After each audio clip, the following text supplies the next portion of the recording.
Halo teman-teman, salam sehat selalu.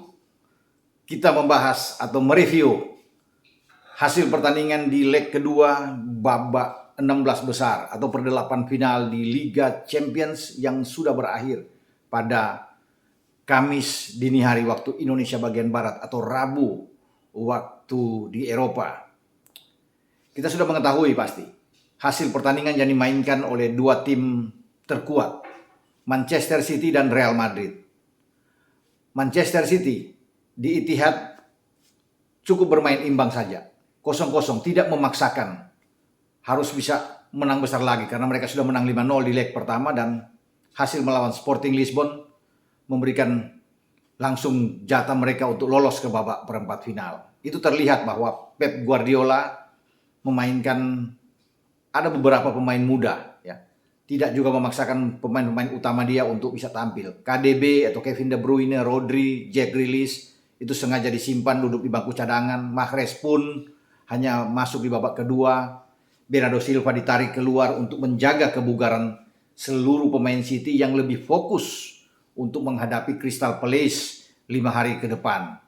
Ini sangat baik, ya, karena Pep tahu di samping banyak pemain-pemain yang tidak bugar, termasuk di sana ada Kyle Walker, Nathan Ake, Ruben Dias juga tidak bisa tampil. Tapi hasil ini saya pikir oke buat mereka, cukup buat mereka, ya. Tidak memaksakan harus forsir kemenangan. Jadi saya katakan kemarin bahwa cukup dengan imbang ataupun menang 1-2 gol udah bagus bagi Manchester City dan mereka melaksanakan dengan baik, ya.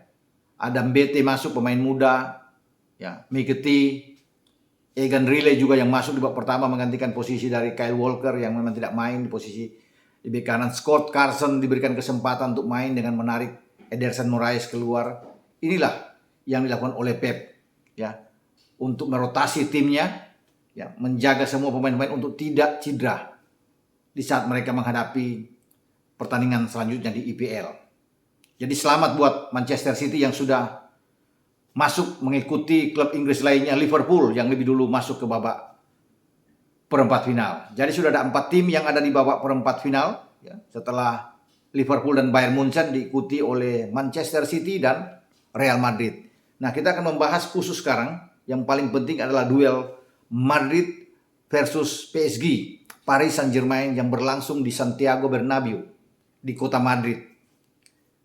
Penuh dramatis. Karena posisi Madrid itu bisa lolos ke babak perempat final, itu dalam tekanan sebenarnya. Justru PSG yang sudah di depan mata, perjalanan mereka untuk bisa masuk 8 besar, sangat terbuka. Ini terlihat ketika Mbappe bisa membuat gol di menit ke-39. Ada gol di 5 menit sebelumnya dari Mbappe tapi dianulir memang VAR karena offside, ada berbau offside. Tapi ketika Mbappe bisa membuat PSG unggul, di sini kelihatan bahwa posisi PSG itu mantap, ya, karena mereka menang di leg pertama dengan 1-0 di Paris, juga dibuat oleh Mbappe.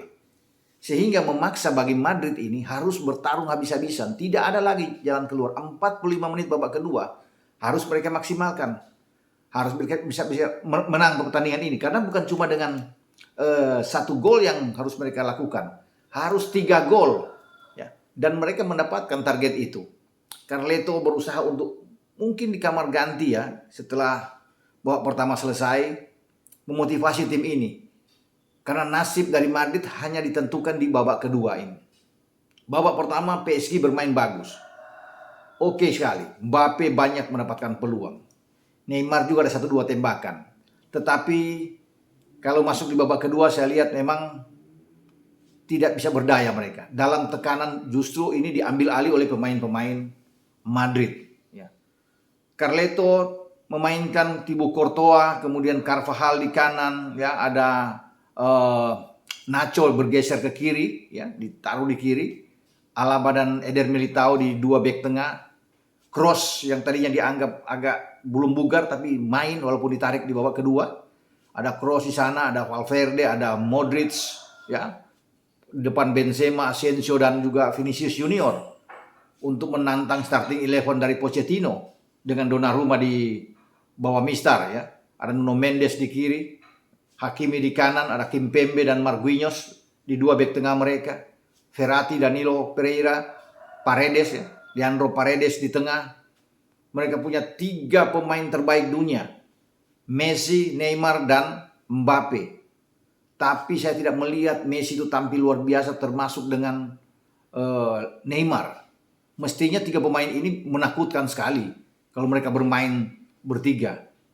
Artinya bisa ada gol lagi selain gol Mbappe yang bisa diciptakan. Tapi itu tidak terlihat. Kombinasi ini tidak terlihat dalam pertandingan menghadapi Madrid, kecuali penampilan Mbappe yang luar biasa.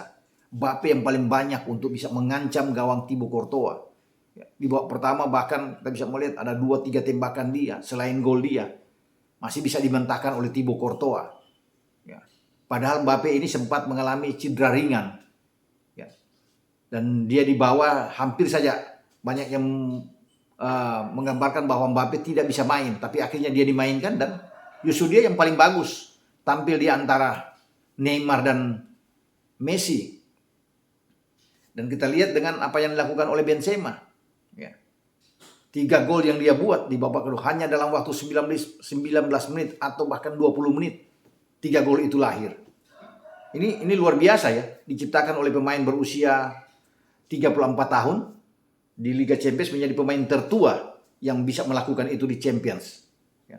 34 tahun 80 hari dia mengalahkan rekor sebelumnya yang disandang oleh Oliver Giroud, striker yang sekarang ada di Milan. Tapi sebelumnya itu Giroud memakai seragam Chelsea. Dan pada tahun 2020 saat menghadapi Sevilla di Liga Champions, Giroud juga melakukan hat-trick dalam usia 34 tahun 63 hari. Dan bagi Benzema, ya, ini menjadi gol dia ke-67 ya, di Arena Champions bersama dengan Los Blancos Madrid. Ya. Dia menjadi orang kedua yang tertinggi dalam hal urusan mencetak gol. Kalah dibanding dengan CR7, Cristiano Ronaldo yang sudah membuat 105 gol bersama dengan Madrid di kancah Liga Champions. Tapi di balik 3 gol juga yang dibuat oleh Benzema di babak kedua, ini ada punya andil dengan kesalahan yang dibuat juga oleh pemain-pemain PSG. Ya, ini harus dibayar mahal, dihukum oleh Benzema. Terutama bagaimana titik balik terjadi di gol pertama, gol penyama kedudukan di menit 61. Ya. Donnarumma terlalu bermain-main dengan bola. Tidak seharusnya penjaga gawang asal Italia ini itu terlalu berlama dengan bola, karena di sana sangat dekat Benzema untuk mengganggu bola, ya, untuk bisa membuat ada kesalahan yang dilakukan oleh Donnarumma sebelum bola diambil oleh Vinicius Junior, ya, karena kesalahan dari Donnarumma. Dan Vinicius Junior memberikan umpan ketika Benzema meminta bola itu dan meneruskan ke gawang yang tidak bisa dicegat oleh Donnarumma.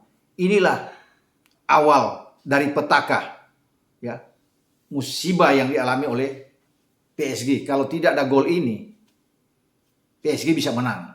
Karena gol ini yang sangat mudah dari kesalahan blunder yang dibuat oleh Donnarumma yang mengakibatkan pemain-pemain Madrid naik lagi motivasi mereka, semangat juang mereka untuk bisa memenangkan pertandingan. Di samping memang faktor mereka, DNA juara mereka di UCL. Karena kita tahu bersama, Madrid ini kan 13 kali juara, tertinggi di antara semua tim di Eropa. Ini adalah panggung mereka. Liga Champions adalah rumah mereka. Dan mereka harus bisa lolos dalam keadaan terjepit, dalam keadaan tertekan apapun. Dan mereka melakukan itu di Santiago Bernabeu di Kamis pagi, ya, dini hari. Berawal dari kesalahan Donnarumma ini, dihukum oleh Benzema. Setelah gol ini Benzema melakukannya lagi di menit ke-76 dan bahkan gol kedua dan gol ketiga itu hanya berjarak sekitar 2 menit. Ya. Bagaimana? Gol kedua oke. Mendapatkan umpan yang sangat terukur dari Luka Modric yang diselesaikan dengan baik. Ya. Tetapi gol ketiga yang saya lihat ini juga adalah kesalahan yang dibuat oleh pemain PSG. Marquinhos yang dalam tekanan Vinicius itu salah menyapu bola, ya, clearance dia yang tidak sempurna di dalam kotak penalti dan juga dihukum langsung oleh Benzema. Bola jatuh di kaki Benzema dan kita sudah lihat bersama. Benzema melepaskan placing yang sangat bagus ke sudut kiri gawang dari Donnarumma yang tidak bisa dicegat untuk membuat mereka 3 gol, 3-1 sudah unggul. Ini berat ketika mereka sudah unggul dengan 3-1. Sulit. Apalagi kan saya melihat tidak istimewa benar Messi bermain. Neymar untuk bisa mendukung Mbappe. Ya. Lini tengah juga Verratti tidak bermain sebagus ketika di leg pertama. Ya.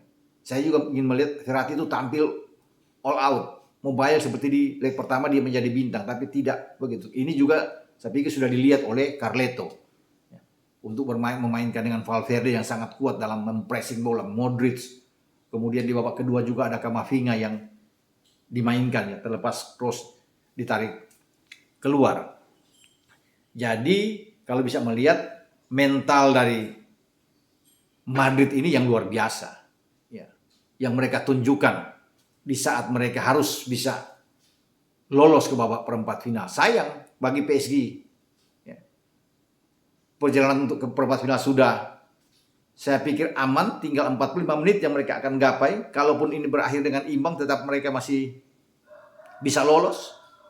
Tetapi akhirnya buyar lagi impian mereka. Setelah pada musim lalu mereka terhenti di babak semifinal, dikalahkan oleh Manchester City saat itu dalam 2 leg. Sekarang gagal lagi.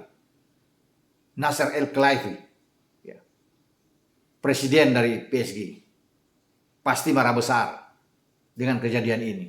Karena ambisi dia untuk melihat PSG ini juara tidak kesampaian. Dan mengancam bagi pelatih Mauricio Pochettino. Saya yakin dan saya percaya pada musim ini Pochettino akan out. Akan dipecat. Zinedine Zidane yang akan masuk menggantikan posisinya. Karena bagi Khelaifi ini suatu ya tragedi yang tidak bisa dimaafkan.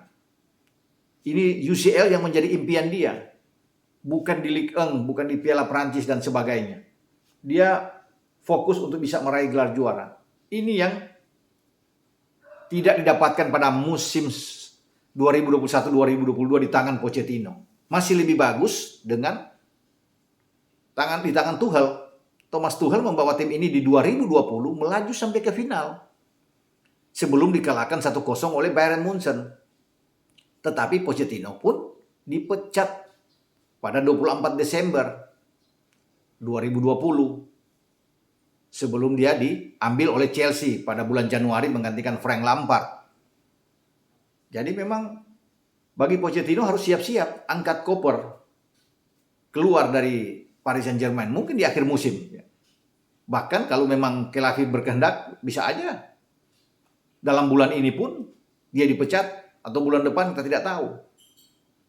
Karena memang pasti agak dongkol juga bagi seorang pemimpin seperti Khelaifi. Karena melihat bahwa uang sudah banyak keluar namun prestasi di Eropa yang dia dambakan tidak didapatkan.